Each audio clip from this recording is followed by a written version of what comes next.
మా రాజేంద్ర ప్రసాద్ గారు, మా అన్నయ్య. ఈయన అస్సలు మా ఇద్దరు యాక్చువల్లీ మేము ఇద్దరు కలిసి ఏదో ఒక చిన్నది చేసాం చాలా ఏళ్ల క్రితం. ఫుల్ ఫ్లెజ్డ్ మాత్రం ఇదే చేసామా అంతే. ఒక సీన్ క్షేమంగొల్లి లాభగనంలో చేశాను. దాని తర్వాత మళ్ళీ ఇదే రాజాది గ్రేట్. అరే ఎలా మర్చిపోతాను, సారీ బాగా ఎవరు గుర్తు చేశారో థ్యాంక్ యూ అబ్బాయి, గుర్తు చేసినందుకు థ్యాంక్ యూ. రాజాది గ్రేట్. మళ్ళీ ఇది వేరు, అసలు ఇది నెక్స్ట్ లెవెల్. చాలా చాలా చాలా చాలా బాగా చేశాడు. అసలు మా కాంబినేషన్ మళ్ళీ మళ్ళీ మళ్ళీ కోరుకుంటారని అనుకుంటున్నాను నేను. థ్యాంక్ యూ అన్నయ్య, థ్యాంక్ యూ సో మచ్. లీలాలు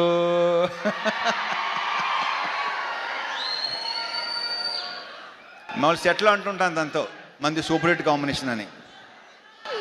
ఇది అవ్వబోతుంది అంత కాన్ఫిడెంట్గా చెప్పగలను డెఫినెట్గా. మళ్ళీ మీరు మా ఇద్దరిని విపరీతంగా ఎంజాయ్ చేస్తారు.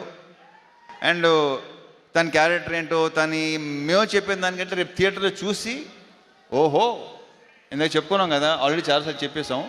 సో థియేటర్లో చూసిన తర్వాత మీరు ఇంకొక కొత్త లీలా చూడబోతున్నారు with totally massy character with slang. కొడతన్నా కొడక అలా ఉంటుంది సినిమాలో. Wish all the very best. And 31st నుంచి మళ్ళీ